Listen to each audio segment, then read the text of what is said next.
வாழ்க வையகம், வாழ்க வளம். எல்லாம் வல்ல அருட்பேராற்றலையும் அனைத்து தன்மாற்ற நிலைகளையும் நன்றியுணர்வோடு வணங்கியும் வாழ்த்தியும் இந்த நிகழ்வை துவங்கும். வாழ்க வளம், வாழ்க வளம். நண்பர்களே, ஆசிரியர்களுக்கான ஒரு மிக முக்கியமான ஒரு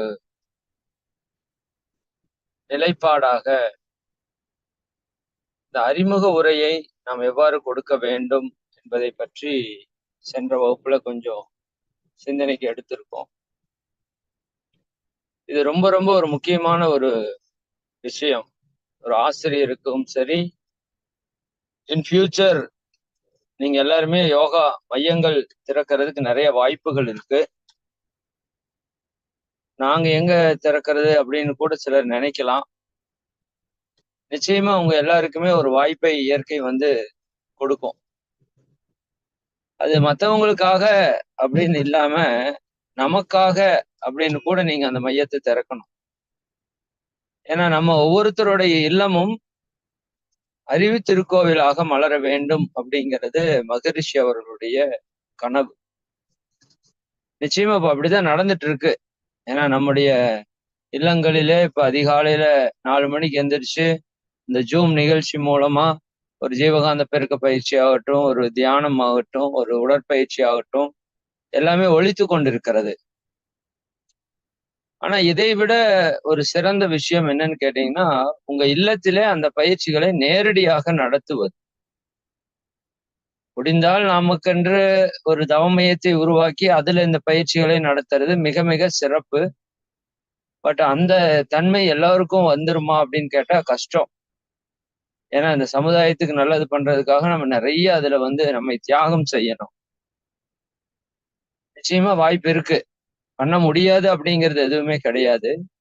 ஏன்னா இன்னைக்கு உலகம் முழுக்க 2000க்கும் மேற்பட்ட மையங்கள், மகரிஷியோட மையங்கள் செயல்படுதுன்னா அது எல்லா தன்னார்வ தொண்டர்களுடைய ஒரு வெளிப்பாடு தான். இப்ப நாமும் அது போல மையங்களை உருவாக்கலாம். நம்ம பகுதியில இருக்கிற பள்ளிகள்லயோ, கல்லூரிகள்லயோ, அல்லது நிறுவனங்கள்லயோ, அல்லது சமுதாய கூடங்கள் போன்ற பொது இடங்களிலோ, கோவில்களிலோ கூட நாம் இந்த பயிற்சிகளை நடத்த முடியும். சரிங்களா? ஆனா அது இந்த பயிற்சியை பெற்ற நாம் பிறருக்கு இதை கொண்டு போகணுங்கிற ஒரு எண்ணம் மட்டும் இருந்தா போதும். இயற்கை, பிரபஞ்சம், இறையாற்றல், குரு மகான்களுடைய ஆற்றல் உங்களுக்குள்ள பூந்து என்னவெல்லாம் செய்யணுமோ அது செஞ்சுக்கும். நான் என்னுடைய நிலைப்பாடு நான் அடிக்கடி சொல்றது என்னன்னா, இந்த பயிற்சியை கொண்டு போகணும்னு நினைச்சது மட்டும்தான் என்னோட எண்ணம், என்னோட செயல். மற்றதெல்லாம் இயற்கையோட செயல். அதுதான் இப்ப இத்தனை பேரை வச்சு இத்தனை ப்ராசஸ் செய்து இவ்வளவு ஒரு பெரிய விஷயத்த நடத்திட்டு இருக்கு. அப்ப நம்ம செய்ய வேண்டியதெல்லாம் என்ன வேண்டியதுதான். சரிதானுங்களா? அப்படியான ஒரு எண்ணத்தை மட்டும் நீங்க ஆழமா போடுங்க. வரும் காலத்துல உங்களுடைய இல்லங்கள் எல்லாம் அறிவு திருக்கோவிலா இருக்கணும். காலையில ஒரு 5 மணி 6 மணிக்கு ஒரு 10 பேர் 20 பேர் 50 பேர் 100 பேர் நம்ம இல்லத்துல தியானம் செய்துட்டு போகணும். அப்ப நம்ம இல்லத்தோட வைப்ரேஷன் எப்படி இருக்குன்னு யோசித்து பாருங்க. சரிதானுங்களா? எவ்வளவு ஒரு புண்ணியம் பெற்ற ஒரு விஷயம் நம்ம இல்லத்துல நடக்குதுன்னு நீங்க யோசிச்சு பார்க்கணும். சரிதானுங்களா? அப்ப இதற்கான வாய்ப்பெல்லாம் வரும். கண்டிப்பா ஃபியூச்சர்ல வரும். அப்பதான் இதற்கான அருமை உங்களுக்கு புரியும். இப்ப நம்ம எடுத்துக்கொண்டிருக்கிற பயிற்சியுடைய மேன்மை நமக்கு புரியணும்னா அது ரொம்ப ரொம்ப முக்கியமான ஒன்று. சரி, அந்த விதத்துல ஒரு அறிமுக உரை எப்படி இருக்கணுங்கிறதுல நான் சில விஷயங்கள் பகிர்ந்துக்கிட்டேன். யாரோ ஒருத்தர் அதை பத்தி சொல்ல முடியுமா? சென்ற வகுப்புல நம்ம என்ன சொல்லியிருக்கிறோம் அப்படிங்கிறத யாரோ ஒருத்தர் ஹேண்ட் ரைஸ் பண்ணி ஒரு 2 மினிட்ஸ்ல போன வகுப்புல நம்ம என்ன சொன்னோங்கிறத சொல்ல முடியுமா? ஷார்ட்டா.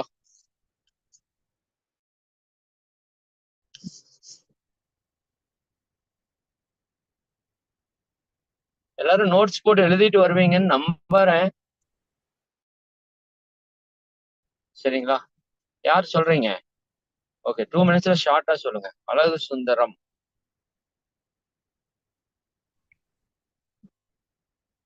ஒரு டைம் மட்டும் டச் பண்ணுங்க.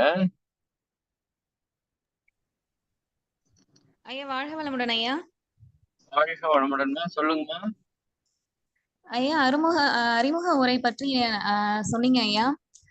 நம்ம வந்து ஒரு மன்றம் ஆரம்பிக்கிறோம் அப்படின்னா நம்ம இறை ஆசிரியரா ஆன பிறகு நம்மளை தேடி வர அன்பர்களை வந்து முதல்ல அவங்கள வந்து இன்டராக்ட் பண்றத பத்தி நல்லா சொன்னீங்க ஐயா. எப்படின்னா நம்ம ஃபர்ஸ்ட் இட தூய்மை பார்த்துக்கணும். இடம் வந்து வாசனை நிரம்பியதா இருக்கிற மாதிரி பார்த்துக்கணும்.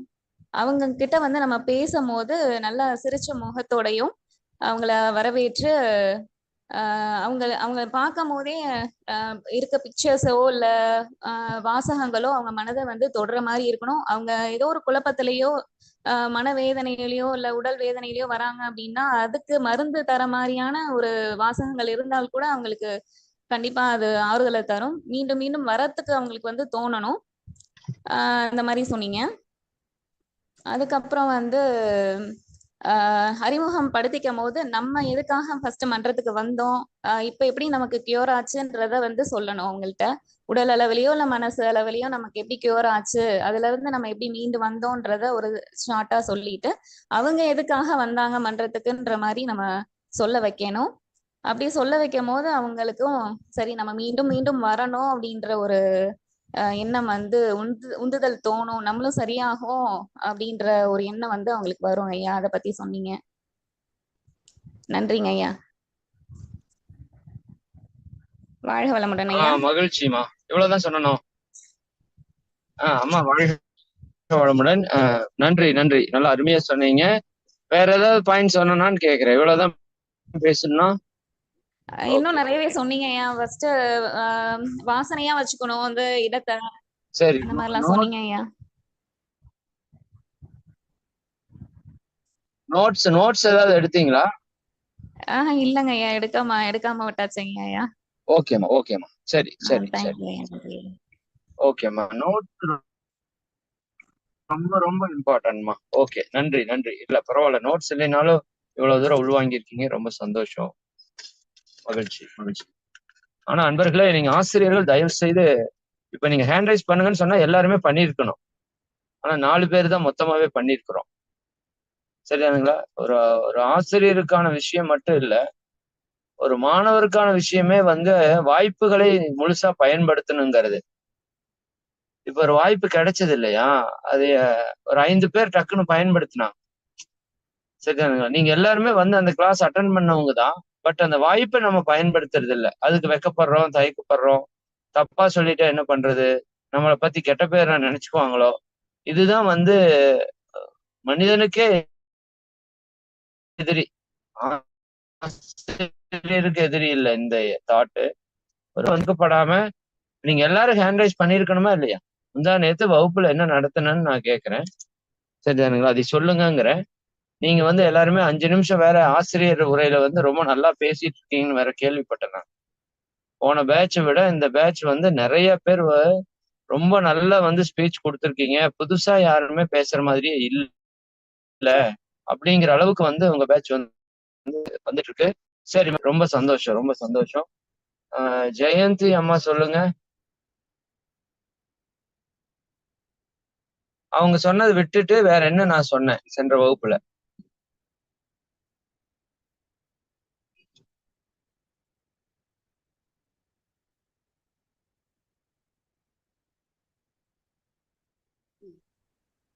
வாழ்க வளமுடன் ஐயா. வாழ்க வளமுடன்மா, சொல்லுங்க. நம்ம வந்து நம்ம அவங்ககிட்ட பேசும்போது தொடக்கமே வந்து ஒரு சகோதரத்துவமா நம்ம பேசணும். அவங்க யாரும் நம்ம யாரும் இல்லாம அவங்க நம்மளோட ஒரு இணக்கமா இருக்கிற உறவோட நம்ம பேசணும். நம்ம எல்லாம் யாரு, நமக்கு வந்து எத்தனை அறிவு இருக்கு, நம்ம எல்லாம் சந்தோஷமா இருக்க விரும்புறோம், அதுக்கு வந்து நம்மளுக்கு என்ன தேவை அப்படிங்கிற மாதிரி நம்ம ஐஸ் பிரேக் முறையா இருக்கணும் நம்மள ஒரு.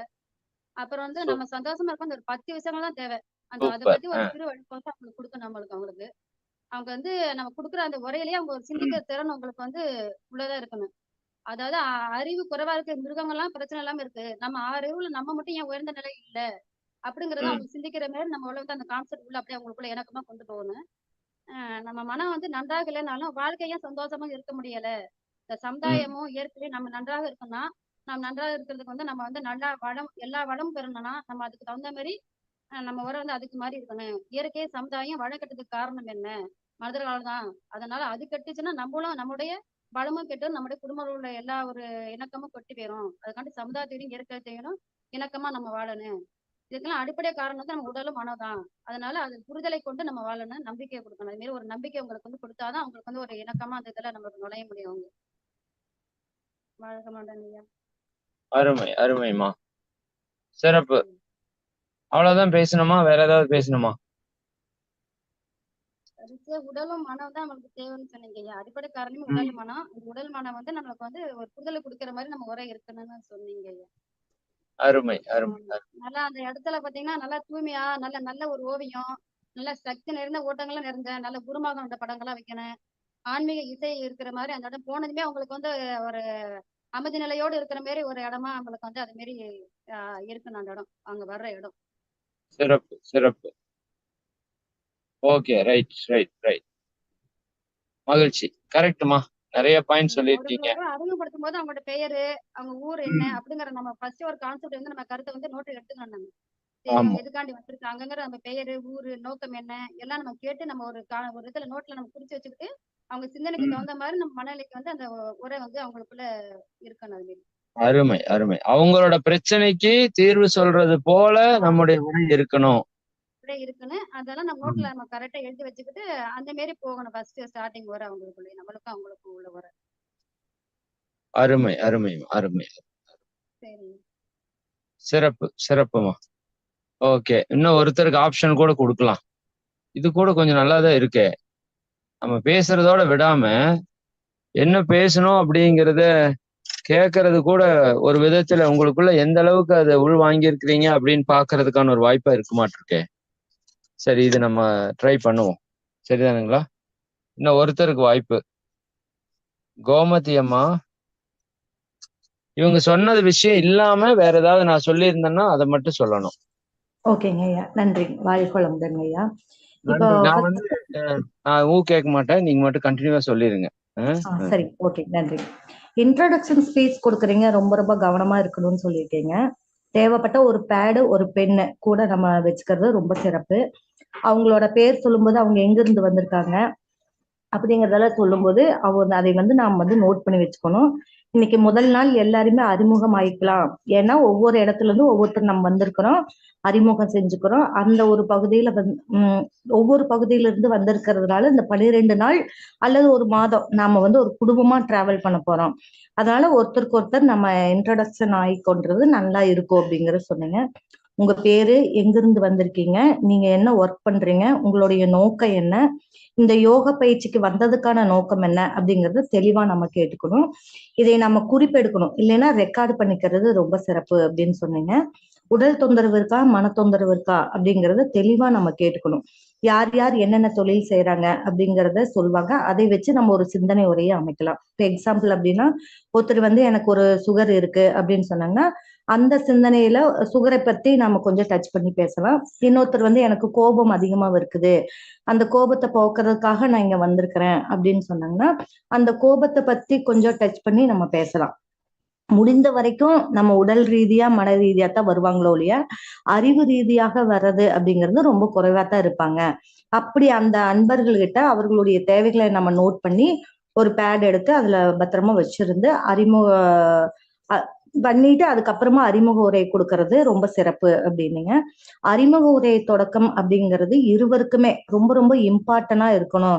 தொடங்கும் போதே அந்த இன்ட்ரடக்ஷன் மெத்தட் வந்து ரொம்ப இன்ட்ராக்ஷன் மெத்தட்ல தொடங்கணும் அப்படின்னு சொன்னீங்க.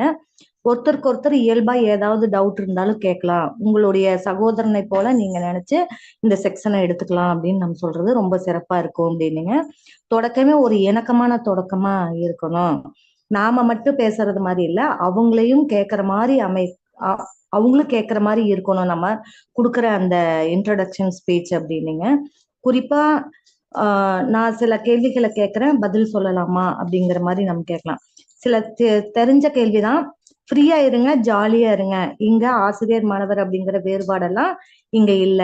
அதனால நீங்க சில விஷயங்களை கருத்துக்களை எல்லாம் நீங்க கத்துக்க வந்திருக்கீங்க, நாங்க உங்களுக்கு முன்னாடி சில விஷயங்களை தெரிஞ்சிருக்கிறோம், எங்களுக்கு தெரியாத விஷயங்கள் கூட உங்களுக்கு தெரிஞ்சிருக்கலாம்.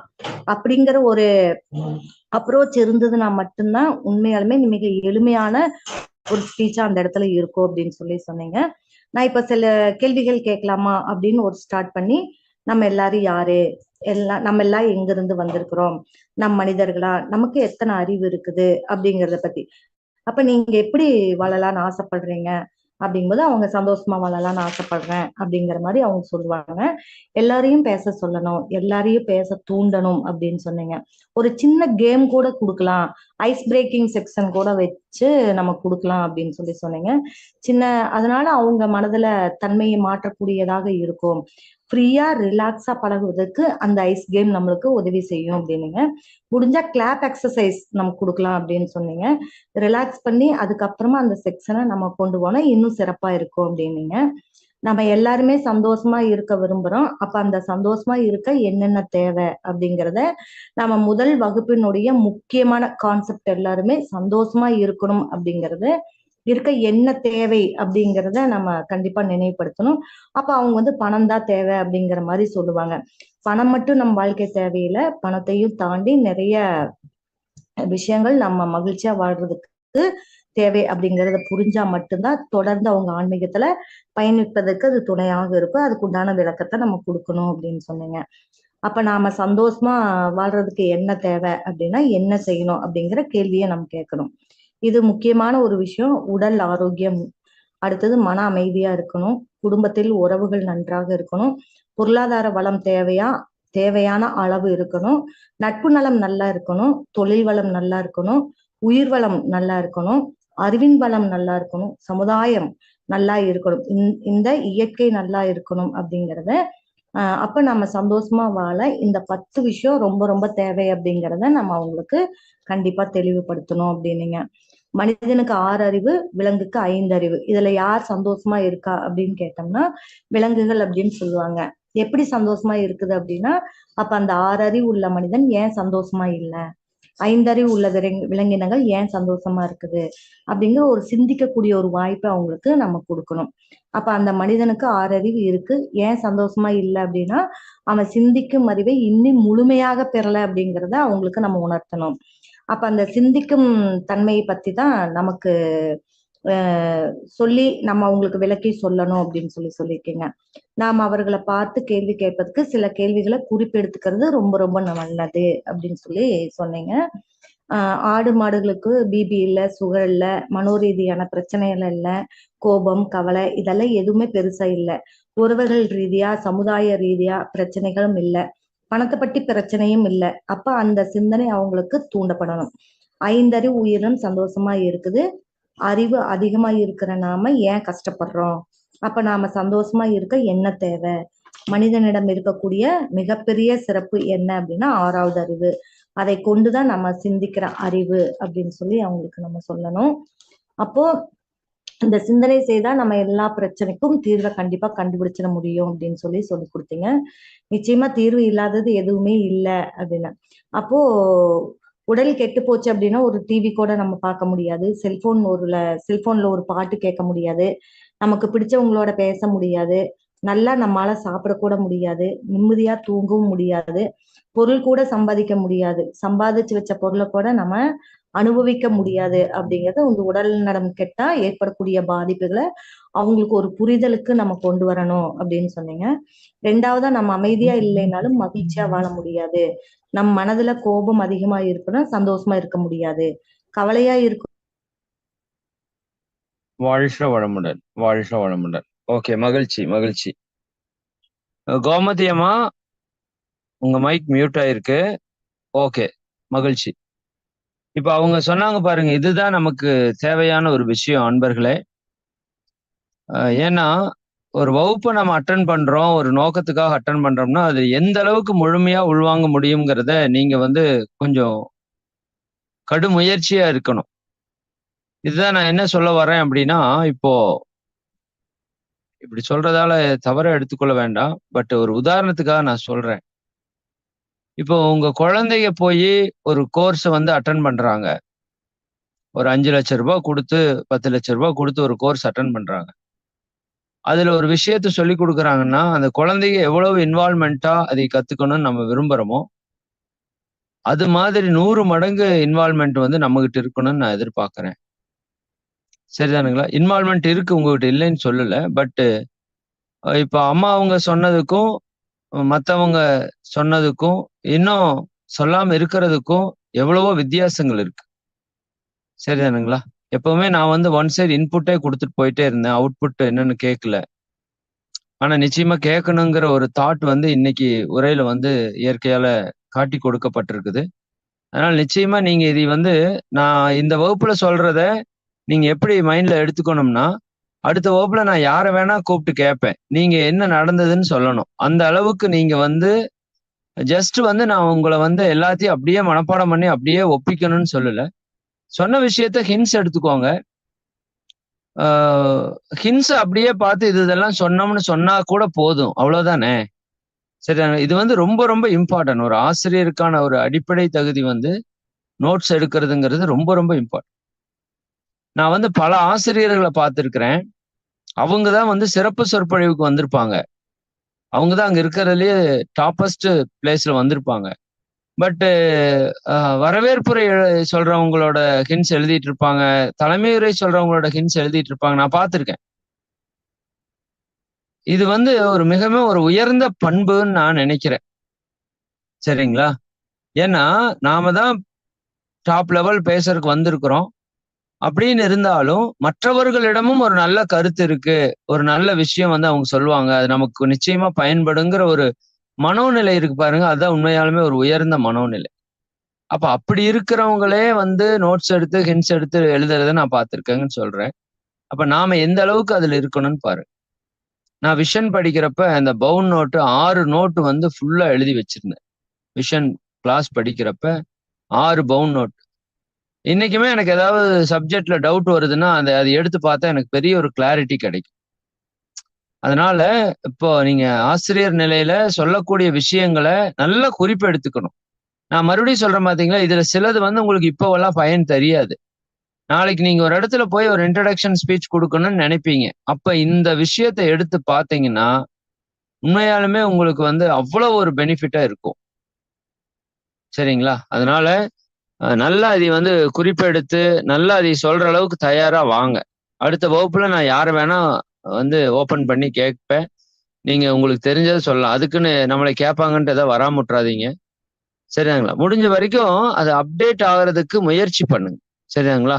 நல்லா நோட்ஸ் எடுத்துக்கிறது, அந்த நோட்ஸ் எடுத்தது திருப்பி ஒரு டைம் ரிவைஸ் பண்ணி பார்க்கறது. அடுத்த நாள் லீவு கொடுக்குறோம் இல்லையா? அந்த லீவ்ல ஒரு டைம் நோட்ஸ் எடுத்தது ஒரு டைம் ரிவைஸ் பண்ணி பார்த்தீங்கன்னா நல்லா உங்க மனசுல பதிஞ்சிரும். பசுமரத்தாணி மாதிரி. சரி, இப்போ நம்ம ஒரு 10 மினிட்ஸ் மட்டும் என்ன பார்க்கலாம்னா, இன்னைக்கே பார்த்தீங்கன்னா நிறைய பேர் ஆப்ஷன்ல இருக்காங்க. அம்மா இதுக்கு இன்சார்ஜ் உள்ள இருக்கீங்களான்னு தெரியல. நிச்சயமா இன்சார்ஜ் இருந்தீங்கன்னா தயவு செஞ்சு எனக்கு வந்து இனிமேல் அட்டெண்டன்ஸ் வந்து ப்ராப்பரா கொடுத்துருங்கம்மா. எத்தனை பேர் வந்து ஜூம்ல அட்டன் பண்ணாங்க, எத்தனை பேர் வந்து யூடியூப்ல அட்டன் பண்ணாங்கன்னு நமக்கு தெரியணும். ஏன்னா இனி இவங்களோட அட்டெண்டன்ஸ் வந்து ரொம்ப ரொம்ப இம்பார்ட்டன்ட். சும்மா வந்துட்டு போயிட்டு ஏனோ தானோன்னு இருந்தாங்க அப்படின்னா கண்டிப்பா அவங்க வந்து டெவலப் ஆக மாட்டாங்க. சரிதானுங்களா? நமக்கும் பேருக்கு வந்து 400 நம்ம சொல்லிட்டே இருப்போம். கடைசியா பார்த்தா அந்த அளவுக்கு இருக்காது. அதனால கொஞ்சம் ஃபாலோ பண்றவங்களும் கொஞ்சம் ஸ்ட்ரிக்டா ஃபாலோ பண்ணுங்க. நீ ஆப்ஷன்னா கொஞ்சம் ப்ராப்பரா அந்த டீம்ல வந்து மெசேஜ் கொடுக்குற மாதிரி பார்த்துக்க சொல்லுங்க. இதெல்லாம் வந்து ஒரு ஆசிரியருக்கான ஒரு தகுதியும் கூட. ஒரு மாணவருக்கே ஒரு தகுதி இருக்கு. ஒரு வகுப்புக்கு வர்றோம் அப்படின்னா, இப்போ உங்க ஸ்கூல்ல ஒரு மாணவர் படிக்கிறாரு அப்படின்னா, நீங்க ஆசிரியரா இருக்கீங்க. அல்லது நம்ம பையன் ஒரு ஸ்கூல் போறான் அப்படின்னா, அவர் லீவுன்னா நம்ம இன்ஃபார்ம் பண்றது வந்து பேரண்ட்ஸோட ஃபர்ஸ்ட் டியூட்டி. இல்லையா? நம்ம இதை எதிர்பார்க்கிறோமா இல்லையா? சரிதானுங்களா? ஒரு ஸ்கூல்ல பசங்க வரலைன்னா ஏன் வரலைன்னு நமக்கு தெரியணும். சரிங்களா? ஒரு இன்ஃபர்மேஷன் வந்து very very important for classes. அது நம்மளோடது அதே மாதிரி. இது ஒரு ஸ்பிரிச்சுவல், இது ஒரு டிசிப்ளின், இது ஒரு வாழ்வியலுக்கான ஒரு கல்வினா இருக்கிறப்போ, அப்ப நம்ம வரல அப்படின்னா, நம்ம வரல அப்படின்னு ஒரு மெசேஜ் கொடுக்குறோம். சரிதாங்களா? அந்த மாதிரி ஒரு ஒரு டிசிப்ளினை நாம வந்து கிரியேட் பண்ணணும். இது வந்து நமக்கு ரொம்ப ரொம்ப ஒரு சப்போர்ட் பண்ணக்கூடிய ஒரு ஒரு வேல்யூன்னு வச்சுக்கோங்களேன். எங்க போனாலும் ஒரு சொல்லிட்டு போறதுங்கிறது மாதிரி. இது வந்து இதெல்லாம் நம்ம வந்து கொண்டு வரணும். கொஞ்சம் ஸ்ட்ரிக்ட்டா கொண்டு வந்தோம்னா தான் நமக்கு குவாலிட்டியான ப்ரொஃபசர்ஸ் வந்து கிடைப்பாங்க. ஓகே. ரைட். சரி. அப்ப அந்த விதத்துல, ம் இப்ப நான் சொல்ல வேண்டியது என்னன்னா, முக்கியமா ஒரே ஒரு பாயிண்ட் மட்டும் மனசுல வச்சுக்கோங்க. அந்த அறிமுக உரை முடிச்சு அவங்க வெளிய போனாங்கன்னா, அவங்க மனசுல ஒரு நம்பிக்கை கிரியேட் ஆகணும். ஓகேடா, பாத்துக்கலாம். உடம்பு தானே, நோய் தானே, பாத்துக்கலாம். சரி பண்ணிக்கலாம்.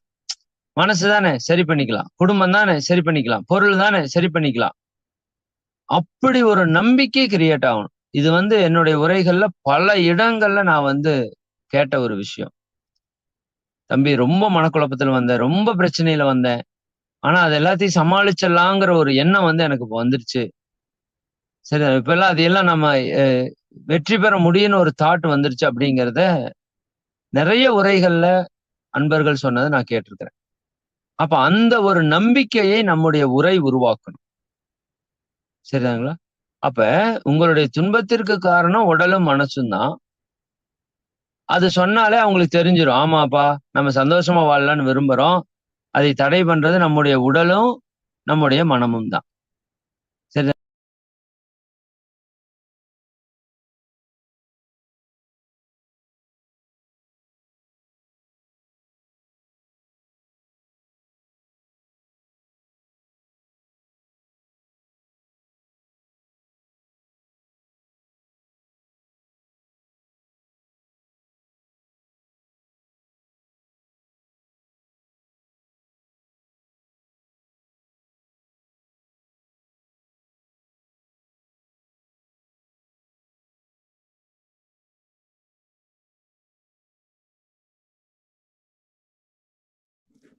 ஐயா வாழ்க வளமுடன்.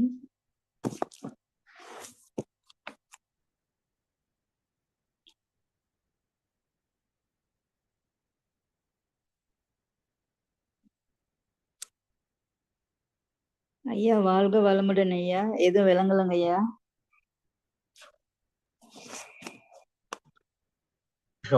அம்மா சாரிம்மா, ஆன்லைன் டிஸ்டர்ப் ஆயிடுச்சு. ஓகே, என்ன சொன்னோம் இப்போ? அவங்களுக்கு ஒரு நம்பிக்கையை கொடுக்கக்கூடிய ஒரு உரையாக நம்முடைய உரை இருக்கணும்னு சொன்னோம். குறிப்பாக அவங்களுடைய மகிழ்ச்சி எதனால பாதிக்கப்படுதுங்கிற புரிதலை நான் சென்ற வகுப்புலயே கொஞ்சம் ஆழமா சொல்லணுங்கிறத சொல்லியிருந்தேன். ஒரு உடல் நலம் கெட்டு போச்சுன்னா நம்மால மகிழ்ச்சியா இருக்க முடியாது. ஒரு மனதிலே கோபம் வர்றதால நம்ம மகிழ்ச்சி இழக்கிறோம். ஒரு கவலை வர்றதால மகிழ்ச்சி இழக்கிறோம். ஒரு வெறுப்பு வர்றதால நம்ம மகிழ்ச்சி இழக்கிறோம். ஒரு எதிர்பார்ப்பால நம்ம மகிழ்ச்சி இழக்கிறோம், இல்லையா?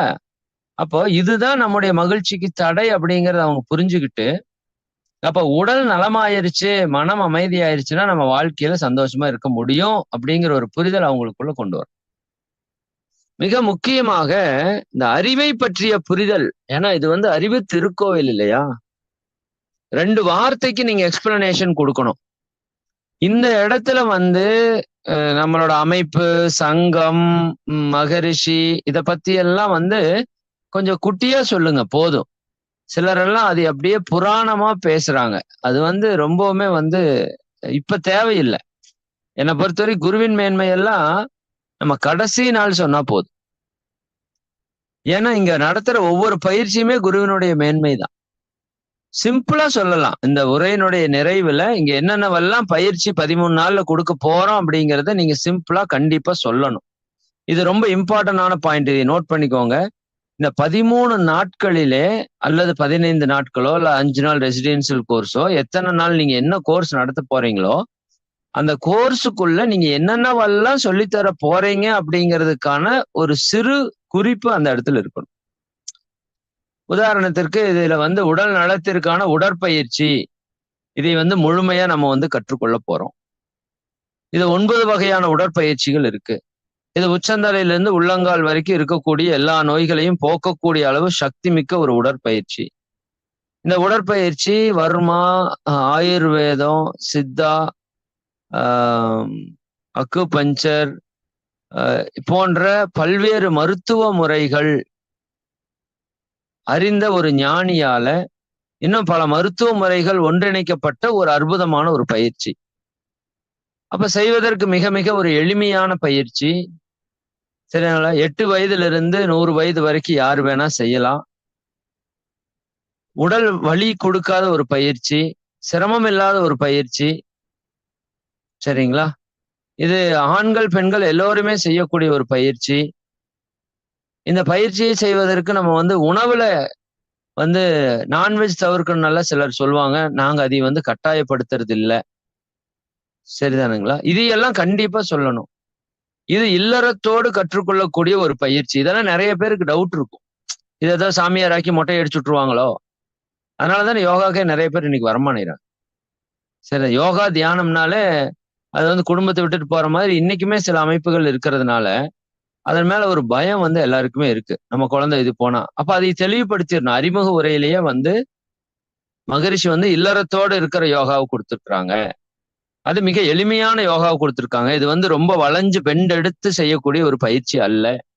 மிக எளிமையாக செய்யக்கூடிய ஒரு பயிற்சி. இப்படி அந்த பயிற்சியினுடைய மேன்மைகளை நம்ம வந்து அந்த இடத்துல சொல்லலாம். அதே போல தியானம். இங்க வந்து ஒரு அடிப்படை பயிற்சினா 3 விதமான தியானங்கள் நாங்க குடுப்போம். அப்ப இந்த தியானம் பண்ணும்போது நமக்கு ஏற்படக்கூடிய பலன்கள், நம்ம மனதிற்கு ஆற்றல் பெருகும். மனம் நம்ம கட்டுப்பாட்டுக்கு வரும். நம்ம நினைத்ததை நடத்தக்கூடிய வல்லமை அந்த தியானத்தால் நமக்கு கிடைக்கும். குறிப்பா பிட்யூட்டரி சுரப்பி என்று சொல்லக்கூடிய அந்த ஆக்கினை தியானம், அது நம்ம உடம்புல இருக்கிற எல்லா நாளமில்லா சுரப்பிகளையும் நல்லா வேலை செய்ய வைக்கும். Thyroid, parathyroid, thymus, pancreas, adrenal, sexual gland இதெல்லாம் நல்லா சீரா வேலை செய்யும்போது உங்க உடம்புல ஹார்மோன் எல்லாம் ப்ராப்பரா சுரக்கும். ஏன்னா இன்னைக்கு சயின்ஸ் எல்லா மக்களுக்கும் நல்லா தெரியும். தைராய்டு பிரச்சனையுமாங்க, பான்கிரியாஸ் பிரச்சனையுமாங்க. சரிதானா? அப்போ இது எல்லாவற்றிற்குமான தீர்வு இந்த தியானத்தில் இருக்கு. அதே போல துரிய தவம் அப்படின்னு ஒரு தவம் கொடுப்போம். அது வந்து ரொம்ப ரொம்ப சக்தி மிக்க தியானம். நினைத்ததை நடத்தக்கூடிய ஒரு தியானம். பிரபஞ்ச சக்தியோடு நம்ம இணைக்கக்கூடிய தியானம். சரிங்களா? அப்ப இந்த தியான முறைகள் 3 தியானங்கள் உங்களுக்கு சொல்லிக் கொடுப்போம். கூடவே காயகல்பம் என்று சொல்லக்கூடிய சித்தர்களுடைய அரிய கலை, நீண்ட ஆயுள், சரிதானுங்களா? உடல் நலத்தோடு, நிறைவான செல்வத்தோடு, நம்ம கர்ம வினைகளை எல்லாம் போக்கக்கூடிய, பரம்பரை நோய்களை கூட போக்கக்கூடிய ஒரு அற்புதமான ஒரு பயிற்சி காயகல்ப பயிற்சி. உயிர் ஆற்றலை பெருக்கி, வித்து சக்தியை முறைப்படுத்தி, இதையெல்லாம் சரி பண்ணக்கூடிய ஒரு அற்புதமான ஒரு பயிற்சி வந்து உங்களுக்கு இந்த பயிற்சியில சொல்லிக் கொடுப்போம். இப்படி அந்த பயிற்சியில் என்னென்னவெல்லாம் நம்ம கொடுப்போமோ, வாழ்த்தும் பயனும் அப்படிங்கிற ஒரு சிந்தனை இதுல சொல்லுவோம். சரி, எண்ணம் ஆராய்தல், எண்ணத்தினுடைய சிறப்பு என்ன அப்படிங்கிறது உங்களுக்கு சொல்லிக் கொடுப்போம். எண்ணம் போல வாழ்க்கை அப்படின்னு நம்ம சொல்லிட்டு இருக்கோம். பட் அந்த எண்ணம் எப்படி இருக்கு நம்ம கிட்ட அப்படின்னா நம்ம யாரும் கண்டுக்கிறதே இல்லை. எப்படி வேணா இருக்கு. அப்ப எண்ணம் சரியானால் எல்லாம் சரியாகும்னு சொல்லுவோம். அப்ப அந்த எண்ணம்னா என்ன? அது எப்படி வருது? சரி, மனம்னா என்ன? அது எப்படி இயங்குது? மனதை எப்படி நம்ம கட்டுப்பாட்டுல வச்சுக்கிறது? மனம் போல வாழ்க்கைன்னு கேள்விப்பட்டிருக்கிறோம். அப்ப அந்த மனம் நம்ம கட்டுப்பாட்டுல இருந்தாதான் வாழ்க்கை நம்ம கட்டுப்பாட்டுல இருக்கும். அப்ப அந்த மனதை நம்ம கட்டுப்பாட்டுக்குள்ள கொண்டு வரக்கூடிய ஒரு பயிற்சிக்கு பேரு தான் தியான பயிற்சி. இதைத்தான் கோவில்கள்ல போய் நம்ம வந்து வழிபாடாக, இறை வழிபாடாக, ஜபமாக, தொழுகையாக, பிரார்த்தனையாக நம்ம வந்து பண்ணிட்டு இருக்கோம். சரிதானுங்களா? இந்த விஷயங்கள் எல்லாவற்றையும் அவங்களுக்குள்ள நம்ம வந்து விதைக்கணும். அந்த இடம், காலம், சூழலுக்கு தகுந்த மாதிரி நீங்க வந்து அந்த விஷயத்த உள்ள கொண்டு போய் சேர்க்கணும். அதே போல இது வந்து எந்த மதத்தையும் சார்ந்ததும் அல்ல. அதே போல எந்த மதத்தையும் குறைத்து மதிப்பிடுவதும் இல்லை அப்படிங்கறது நீங்க அந்த இடத்துல சொல்லலாம். தப்பு கிடையாது. இது ஒரு ஜாதி, மத, இன, மொழி பேதமற்ற ஒரு அமைப்பு அப்படிங்கிறத மக்களுக்கு தெரிவிக்கலாம். சரிதானுங்களா? அப்போ எல்லா மதமும் உயர்ந்ததுதான். அதுல இருக்கிற நல்ல கருத்துக்களை நம்ம முழுமையா ஃபாலோ பண்ணும்போது அப்படிங்கிறதையும் நம்ம அந்த இடத்துல தெரிவிக்கலாம். அப்போ மகரிஷி அவர்களுடைய நோக்கம் என்னங்கிறத அதுல உள்ள கொண்டு வரலாம். இது வந்து நான் ஒரு பேச்சு ஃப்ளோவா சொன்னேன்னா உங்களுக்கு வந்து அப்படியே ஃப்ளோவா வந்துடும். பட் உங்களுக்கு ஹிண்ட்ஸ் மாதிரி நான் கொடுக்கறதுனால கொஞ்சம் என்ன சொல்றது, ஆர்டர் வைஸ் கொஞ்சம் மாறி மாறி வரும். நீங்க இதை கொஞ்சம் ஆர்டர் பண்ணிக்கலாம். சரிதானுங்களா? மகரிஷி பத்தி சிம்பிளா சொல்லலாம். ஒரு 2 minutes. மகரிஷி வந்து இந்த மாதிரி சென்னைக்கு பக்கத்தால கூடுவாஞ்சேரியில பிறந்தாங்க. அவங்க பிறக்கும் போது வாழ்க்கையில மிகப்பெரிய வறுமை. சரி, அவருக்கு வாழ்வினுடைய சிறு வயதிலேயே வந்து அவருடைய கல்வி படிப்பு நின்றுச்சு. ஆனா அவருக்குள்ள பல்விதமான கேள்விகள். கடவுள்னா யாரு? உயிர்னா என்ன? இன்ப துன்பம்னா என்ன? நோய்னா என்ன? முதுமைனா என்ன? மரணம்னா என்ன? போன்ற பல்வேறு கேள்விகள் சிறு வயதில் அவருக்கு எழுந்தது. அதனுடைய வெளிப்பாடுதான் இன்னைக்கு நமக்கு இவ்வளவு பெரிய பயிற்சி கிடைச்சிருக்கு. அவரும் நம்மை போல திருமணம் செய்து வாழ்ந்தவர் தான். வாழ்க்கையில பல்வேறு விதமான தொழிலை செய்து மிகப்பெரிய தொழிலதிபராகவும் இருந்து அதற்கப்புறம் ஒரு ஆன்மீகத்துல ஒரு உயர்ந்த நிலைக்கு வந்து இந்த தியான தவத்துல ஞானத்தை அடைந்து மக்களுக்கு கொடுக்கணும்னு சொல்லியிருக்கோம். இது ஏன் இந்த வார்த்தை சொல்லணும்னா, நம்ம வந்து யாரோ வந்து இதை சொல்லல. நம்ம கூட நம்ம மாதிரியே வாழ்ந்த ஒரு மனிதர் அவருடைய வாழ்க்கையில அவர் பெற்ற ஞானத்தை அப்படியே நம்மகிட்ட இறக்கி வச்சிருக்கார் அப்படிங்கிறது ஒரு புரிதலுக்காக இந்த விஷயத்த நீங்க சொல்லலாம். குருவின் மேன்மையில மற்ற விஷயங்கள் எல்லாம் நீங்க பேசிக்கலாம். அப்ப மகரிஷியோட நோக்கம் என்ன? ஒவ்வொரு தனி மனிதனும் அமைதி அடையணும். அப்பதான் இந்த ஊர் அமைதி அடையும், உலகம் அமைதி அடையும். அப்ப உலகம் அமைதியா இருக்கணும்னா ஒவ்வொரு தனி மனிதன்ட்டையும் இருக்குதுங்கிறத மகரிஷி கண்டுபிடிச்சாங்க. எல்லா மகான்களும் அதைத்தான் சொல்றாங்க. அப்ப அந்த தனி மனிதன் அமைதிக்கு என்ன தேவைன்னு பார்த்தா அவனுக்கு உடல் ஆரோக்கியம் இருக்கணும், மன வளம் இருக்கணும், மன அமைதியா இருக்கணும். அதனாலதான் இந்த கலைக்கு பேரே மன வள கலைன்னு வச்சாரு. அப்ப அந்த மன வள கலைக்கு ஒரு விளக்கம் கொடுக்கலாம். மனதை வளப்படுத்தக்கூடிய ஒரு கலை. ஏன் மனதை வளப்படுத்தணும்? மனம்தான் மனிதன். இந்த கருத்தை வந்து நீங்க நிச்சயமா புரிய வைக்கிறது ரொம்ப ரொம்ப இம்பார்ட்டன்ட். அவங்களுக்கு மனம்னா என்னன்னு தெரியாது, மனுஷ வாழ்க்கைன்னா என்னன்னு தெரியாது. மனம் தான் மனித வாழ்க்கையை வாழ்ந்து கொண்டிருக்கிறது, நடத்தி கொண்டிருக்கிறது அப்படிங்கிறது புரிதல். இப்போ நம்ம எண்ணங்கள் எங்கிருந்து வருது? மனதிலிருந்து வருகிறது. சொற்கள் எங்கிருந்து வருகிறது? மனதிலிருந்து வருகிறது. ஒரு சொல்லணும்னா மனசுல நினைச்சா தானே சொல்ல முடியும் இல்லையா? செயல்கள் எங்கிருந்து நடக்கிறது? மனதிலிருந்து நடக்கிறது. இதுக்கு நீங்க கொஞ்சம் உதாரணம் சொல்லணும். இப்ப காலையில எந்திரிச்சீங்க, எது உங்களை எழுப்பி விட்டது? உங்களுடைய மனம். அதுல வந்த எண்ணம் தான். எந்திரின்னு சொல்லிச்சு, எந்திரிச்சோம். இன்னைக்கு கிளாஸுக்கு போகணும்னு சொல்ல போனோம். இந்த துணியை போடுறதுன்னு நினைச்சோம், போட்டோம். இந்த வண்டி எடுக்கிறோன்னு நினைச்சா எடுத்தோம். சாப்பிடணும்னு நினைச்சாதான் சாப்பிடுவோம். தூங்கணும்னு நினைச்சாதான் படுத்து தூங்குவோம். செல்போன் எடுக்கலாம்னு நினைச்சாதான் எடுத்து பேசுவோம். வீடு கட்டலாம்னு நினைச்சாதான் கட்டுவோம். கல்யாணம் பண்ணலாம்னு நினைச்சாதான் பண்ணுவோம். குழந்தை வேணும்னு நினைச்சாதான் உருவாகும். அப்ப எல்லாமே உங்க மனதுல நீங்க நினைக்கிற எண்ணங்கள் தான் செயலாக மாறுகிறது. அப்ப என்னுடைய மனம்தான் என்னுடைய எண்ணம் சொல் செயல் அனைத்திற்கும் மூலம். இப்ப மனம் இயங்கலைன்னா நம்ம கோமா ஸ்டேஜுக்கு போயிடுவோம் இல்லையா? உடல் இருக்கு, உயிர் இருக்கு, மனம் இல்லாட்டி நம்ம கோமா ஸ்டேஜ் போயிடுவோம். அப்ப அந்த மனம் எப்படி இருக்குதோ அப்படிதான் மனித வாழ்க்கை இருக்கிறதுன்னு மகரிஷி கண்டுபிடிச்சு அந்த மனதை வளப்படுத்துவதற்கு ஒரு கலை. இப்ப மனம் எப்படி இருக்குன்னா வளம் இல்லாமல் இருக்கிறது. தொட்டதுக்கெல்லாம் கோபம், தொட்டதுக்கெல்லாம் கவலை, தொட்டதெல்லாம் பிரச்சனை, நினைச்சதை நடத்த முடியல, எதை செய்யலாம்னு நினைக்கிறோமோ அதை செய்ய முடியல, எதை விடலாம்னு நினைக்கிறோமோ அதை விட முடியல. இதுதான் எல்லாத்துக்கும் இருக்கிற பிரச்சனை. அப்ப எல்லாருக்கும் இருக்கிற பிரச்சனையை டச் பண்ணணும் இந்த உரை. நேரத்துல எந்திரிக்கலாம்னு நினைக்கிறோம், முடியல. நேரத்துல தூங்கலாம்னு நினைக்கிறோம், முடியல. கெட்ட பழக்கங்களை விடலாம்னு நினைக்கிறோம், முடியல. நல்லது செய்யலாம்னு நினைக்கிறோம், முடியல. அப்ப இதுக்கெல்லாம் என்ன காரணம்? மனம் நம்முடைய கட்டுப்பாட்டுல இல்லை. இது கேட்கணும். நம்ம மனம் நம்ம கட்டுப்பாட்டுல இருக்கா? இல்ல. மனதோட கட்டுப்பாட்டுல நாம் இருக்கிறோம். சரிதானுங்களா? அப்ப மனம் நம்ம கட்டுப்பாட்டுல வந்தாதான் நம்ம வாழ்க்கை நம்ம கட்டுப்பாட்டுல வரும். மனம் போல வாழ்க்கை. அப்ப மனதை கட்டுப்படுத்தணும், மனதை உயர்த்தணும், மனதை வளப்படுத்தணும்னா அதற்கு தியானம் செய்யணும். மனதிலே நல்ல சிந்தனைகளை விதைக்கணும், நல்ல விஷயங்களை மனதில பதிய வைக்கணும். அப்ப இது எல்லாம் தான் இந்த பயிற்சியில நம்ம வந்து பண்ண போறோம் அப்படிங்கிறத நாம அவங்களுக்கு ஒரு தெளிவு கொடுக்கணும். வாய்ப்பு இருந்தால் அந்த அறிமுக உரை ஒரு சில இடத்துல 1/2 மணி நேரம் கிடைக்கும், ஒரு சில இடத்துல 1 மணி நேரம் கிடைக்கும்.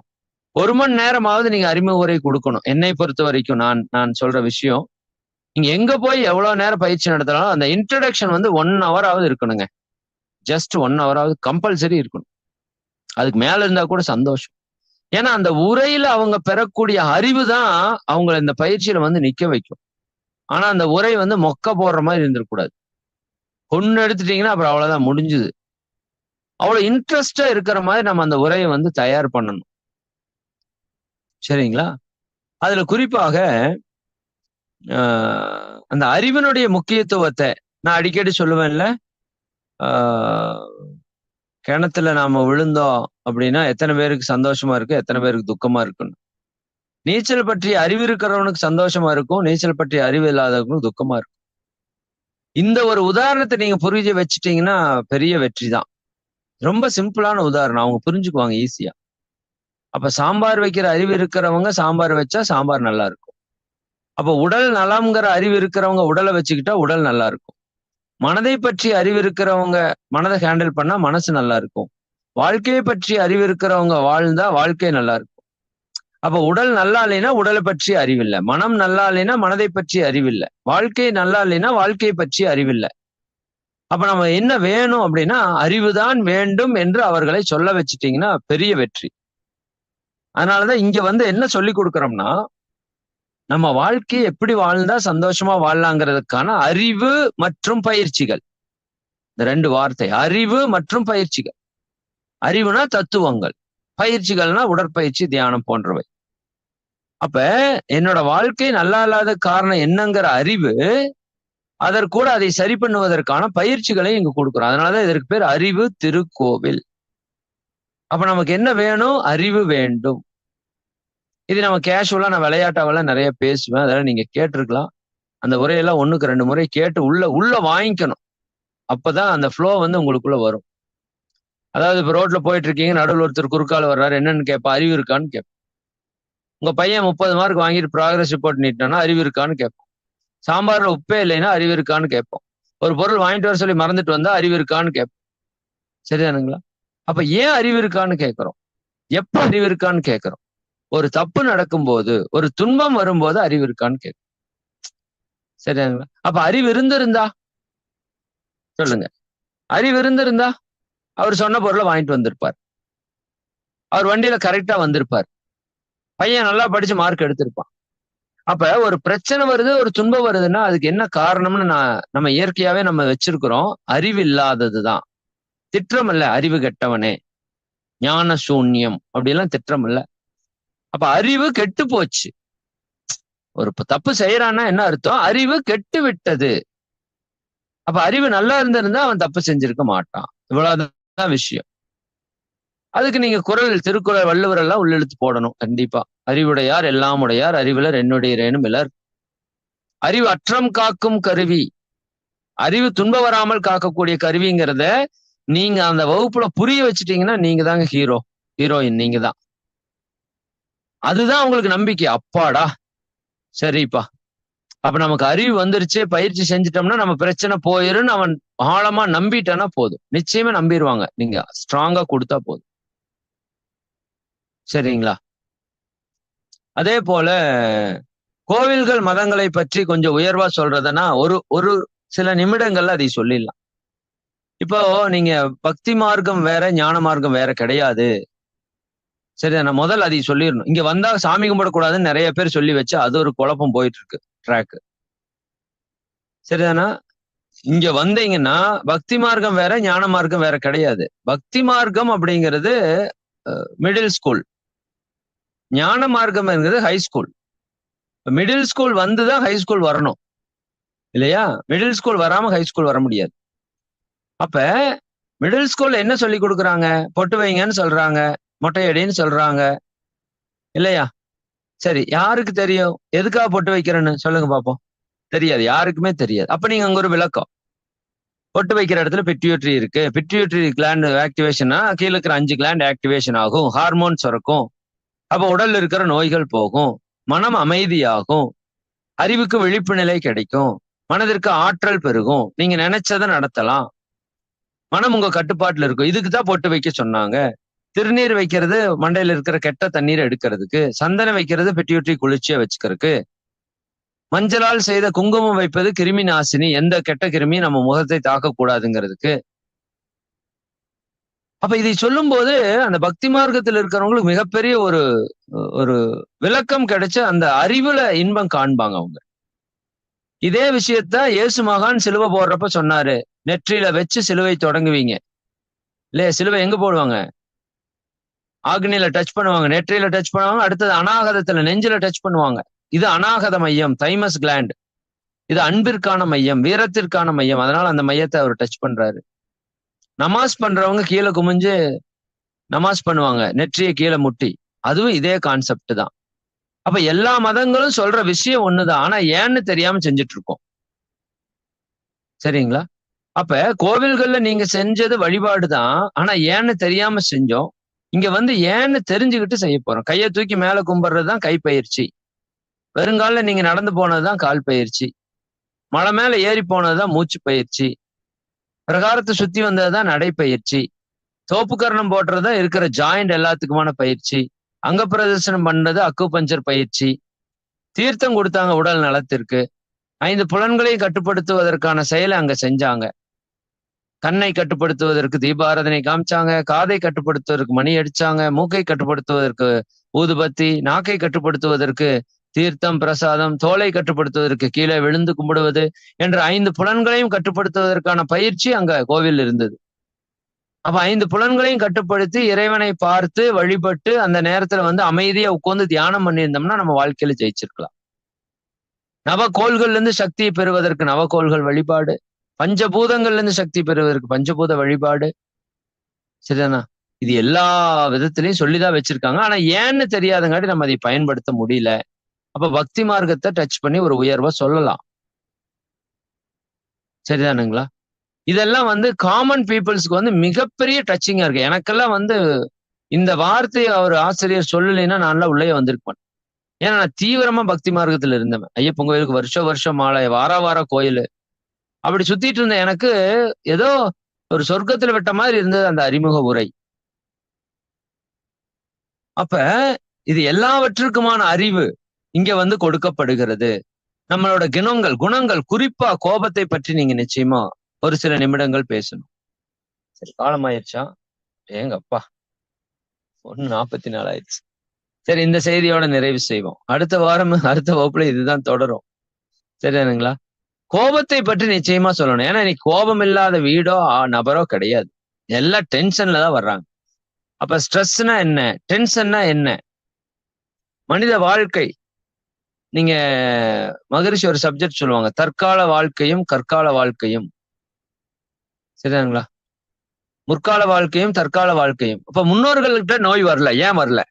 அவங்களுக்கு உடல் உழைப்பு நல்லா இருந்தது, உணவுப் பொருள் நல்லா இருந்தது, மனம் அமைதியா இருந்தது, இந்த மாதிரி தேவையில்லாத எந்த ஒரு விஞ்ஞான கருவிகளும் இல்லை. அப்ப உடல் உழைப்பு நல்லா இருந்தது, ஆரோக்கியமா இருந்தாங்க. இன்னைக்கு நம்ம உடல் உழைப்புக்கு தான் உடற்பயிற்சி செய்யறோம். அது நிச்சயமா முன்னோர்களோட கருத்தை சொல்லலாம். ஏன்னா முன்னோர்கள் நோயே வரலையே, உடல் ஆரோக்கியமா இருந்தது, சரி 100 வருஷம் வாழ்ந்தாங்க, கிட்னி ஃபெயிலியர் ஆகல, ஹார்ட் அட்டாக் வரல, கேன்சர் வரல. என்ன காரணம்? உடல் உழைப்பு அவ்வளவு இருந்தது. அப்ப உடலுக்கு உழைப்பு போச்சு. இன்னைக்கு பெண்களுக்கு எல்லாத்துக்குமே உட்கார்ந்து ஆட்டா, உட்கார்ந்து அரைச்சா, உட்கார்ந்து சமைச்சா, உட்கார்ந்து விலை கழுவுனா யூட்ரஸ்ல நோய் வரல. 10 குழந்தைய பெத்து வீசினாங்க சர்வசாதாரணமா. இன்னைக்கு ஒத்த குழந்தைக்கு பிச்சை எடுக்கிறோம். சொல்லணும், இதெல்லாம் சொல்லணும், ஸ்ட்ராங்கா சொல்லணும். அப்பதான் அவங்க மனசுல போய் அது தைக்கும், அறிவுல போய் அது நிற்கும்.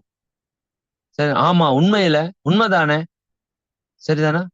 அப்போ இந்த பயிற்சியை செஞ்சா நமக்கு நோய் குணமாகுங்கிற ஒரு நம்பிக்கை அவங்களுக்கு கிரியேட் ஆகணும். அப்ப நம்ம மனப்பிரச்சனையை போக்குறதுக்கான வழி இங்க இருக்குதுன்னு கிரியேட் ஆயிரும். குறிப்பா கோபத்தை பற்றி சொல்லணும், சரி? அப்ப சினம் இருக்கிறதால என்ன பயன்? எல்லாத்துக்கும் துன்பம் தான். அப்ப சினத்தை தவிர்க்கறதுக்கு மகரிஷி ஒரு பயிற்சி கொடுப்பார் பின்னாடி, சரிதாங்களா? கவலையை ஒழிப்பதற்கு ஒரு பயிற்சி கொடுப்பார் பின்னாடி. இதெல்லாமே பின்னாடி வரும். அப்ப உங்க வாழ்க்கையை மொத்தமா சந்தோஷமா வாழ்வதற்கான பயிற்சி தான் இந்த அறிமுக பயிற்சி. நீங்க இதை முறையா முழுசா எடுக்கணும். 100% அட்டண்டன்ஸ் வரணுங்கிறத சொல்லணும். 100% டைம் மேனேஜ்மெண்ட் இருக்குங்கிறதையும் அந்த இடத்துல நீங்க கொஞ்சம் அழுத்தம் திருத்தமா சொல்லிடணும். 13 நாள் ஒவ்வொரு நாள் ஒவ்வொரு பயிற்சி சொல்லி கொடுப்போம். ஒரு பயிற்சி விடுபட்டுருச்சுன்னா அப்புறம் மறுபடியும் சொல்லிக் கொடுக்க முடியாது. அதனால 13 நாள் 100% பிரசன்ட் வந்துடணும். அதே மாதிரி time management very very important. அதுக்கு ஒரு 2 நிமிஷம் ஒதுக்கி நேர மேலாண்மையினுடைய முக்கியத்துவத்தை பேசணும். இதெல்லாம் நம்ம அடுத்த வகுப்புல நான் அதை பத்தி சொல்றேன். நான் பேசுனது எல்லாத்தையுமே பேசணும்னு சொல்லல. இதெல்லாம் ஹிண்ட்ஸ் எடுத்துட்டு லைன் பண்ணி, சரிதாங்களா? ஒரு 50 பாயிண்ட் வருதா, சரிதாங்களா? ஒரு 50ல ஒரு 20 பாயிண்டாவது நீங்க பேசுனீங்கன்னா சக்சஸ் ஆயிரும். அவ்வளவுதான், சரிங்களா? சரி, மிக்க மகிழ்ச்சி. அனைவருக்கும் நன்றி. இவ்வளவு நேரம் இருந்ததுக்கு ரொம்ப ரொம்ப நன்றி. நான் காலம் பார்க்காம விட்டேன். சரி, அனைவரும் நீங்களும் உங்கள் அன்பு குடும்பம் அருட்பேராற்றல் கருணையினால் உடல் நலம், நீலாயுள், நிறை செல்வம், உயர்ப்புகள், மெஞ்ஞானம் ஓங்கி, இறை உணர்வு, அறநெறி, கல்வி, தனம், தானியம், இளமை, வலிவு, துணிவு, நன்மக்கட்பேறு, அறிவில் உயர்ந்தோர் நட்பு, அன்புடைமை, அகத்தவம், அழகு, புகழ், மனித மதிப்புணர்ந்து ஒழுகும் பண்பு, பொறையுடைமை எனும் பேர் 16 பெற்று பெருவாழ்வு வாழ்க. வாழ்க வளமுடன், வாழ்க வளமுடன், வாழ்க வளமுடன். நண்பர்களே, மிக்க நன்றி, மிக்க மகிழ்ச்சி. குறிப்பாக இந்த மே 2ஆம் தேதிக்கு நீங்க எல்லாருமே வாட்ஸ்அப் குரூப் ஓபன் பண்ணிருப்பீங்கன்னு நம்புறோம். உங்க மேல இருக்கிற நம்பிக்கை தான் பெரிய விஷயமா இருக்கு. இன்னும் யாராவது ஒரு சிலர் கிரியேட் பண்ணலைன்னா தயவு செஞ்சு கிரியேட் பண்ணுங்க. உங்க கான்டாக்ட்ல 10 பேர் இருந்தாலும் சரி, 5 பேர் இருந்தாலும் சரி, முயற்சி பண்ணுங்க. தயவு செஞ்சு முயற்சி பண்ணுங்க. சரி, நாம செய்யாம யார் செய்வதுன்னு நம்ம ஆசிரியர் ஒருத்தர் சொல்லுவாரு. நாம செய்யாம யார் செய்யறது? இந்த உலகம் இவ்வளவு துன்பப்பட்டுட்டு இருக்கு. நாம செய்யாம அது வேற யார் செய்யறது? இப்ப செய்யாம எப்ப செய்யறது? சொல்லுங்க. உடல் நலத்துல செத்துட்டு இருக்காங்க. மன அமைதி இல்ல. கோர்ட்ல கேஸ்ல அத்தனை பிரச்சனைகள் இருக்கிறாங்க. ஒரு 2 சென்ட்டுக்காக அடிச்சுட்டு சாகுறாங்க உறவுகள்ல. சரிதான? கணவன் மனைவி புரிதல் இல்ல. மாமியார் மருமகள் புரிதல் இல்ல. குடும்பத்துல 1000 பிரச்சனை. பொருளாதாரத்துல எவ்வளவு கிடைச்சாலும் நிறைவு இல்ல. ஊருப்பட்ட கடன் வாங்கி, சரிதானே, தேவையில்லாத வேலையெல்லாம் போய் செஞ்சு, இல்லையா? எவ்வளவு டார்ச்சரான ஒரு மனித வாழ்க்கைனா, மனுஷனை நரகத்துல போட்டா கூட இவ்வளவு துன்பப்பட மாட்டான். அத்தனை துன்பப்பட்டிருக்காங்க. நம்ம கூட இருக்கிறவங்க, நம்ம கூட பிறந்தவங்க. சரிதானா? நமக்காக நல்லதையெல்லாம் செஞ்சு கொடுத்துட்டு இருக்கிற இந்த சமுதாய மக்கள், அவங்க கெட்டு சின்னாபின்னம் ஆயிட்டு இருக்காங்க. அதுக்கு நம்ம என்ன செஞ்சிருக்கிறோம்? யோசிங்க. சரிதாங்களா? அதற்கான ஒரு வாய்ப்பை, இந்த வாய்ப்பை நீங்க பாருங்க.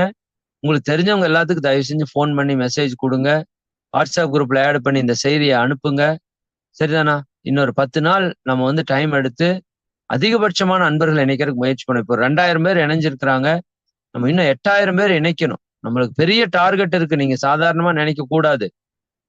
சரிதாங்களா? நம்ம உள்ள ஆசிரியர் பயிற்சியில் 500 பேர் இருக்கோம்னா, ஆளுக்கு 10 பேரையாவது நீங்க இணைக்கிறதுக்கு கடும் முயற்சி பண்ணணும். 10 பேர் இணைக்கிறோம்னா 100 பேர்கிட்ட பேசணும். 1000 பேருக்கு மெசேஜ் அனுப்பணும். உங்க லிஸ்ட்ல இருக்கிற அத்தனை பேருக்கு கூப்பிட்டு தயவு செஞ்சு பேசுங்க ஓய்வு நேரங்கள்ல. இதை விட மிகச்சிறந்த சேவை உலகத்துல எதுவும் கிடையாது. சரிங்களா? உங்களால ஒருத்தர் உள்ள வந்து நல்லதாயிட்டானா நீங்க தான் அவனுக்கு கடவுள். உங்க கர்மாவால எங்க போகும்னே தெரியாது. அதனால இந்த வாய்ப்பை நீங்க நல்லா பயன்படுத்தணும். ஒரு சிலர் சீரியஸ்னஸ் தெரியாம இருக்கீங்கன்னு நினைக்கிறேன். உலகம் போற சீரியஸ்னஸ். நாளைக்கு அது நம்ம குழந்தையும் பாதிக்கப்படுங்கிறத மறந்துடாதீங்க. சரிதானுங்களா? காயகல்ப பயிற்சி அத்தனை மாணவர்களுக்கும் கொடுத்தாகணும். திருப்பூர்ல ஒரு பள்ளியில பெண் குழந்தைகளை செக் பண்ணாங்க. சில குழந்தைகள் கன்சீவா இருந்தாங்க. நடந்த உண்மையை நான் பேசுறேன். சரி, இந்த நிலை வந்து நம்ம குழந்தைகளுக்கு வர்றதுக்கு ரொம்ப நேரம் ஆயிராது. சமுதாயம் அப்படி போயிட்டு இருக்கு. இந்த சமுதாயத்தை மாற்ற வேண்டிய பொறுப்பு நம்ம எல்லாருக்குமே இருக்கு. அந்த கடமை நம்ம எல்லாருக்குமே இருக்கு. தயவு செய்து கொஞ்சம் சீரியஸா ஒர்க் பண்ணணும் நம்ம எல்லாருமே. நான் அடுத்த வகுப்புல உங்களுக்கு அதை பற்றி சில விஷயம்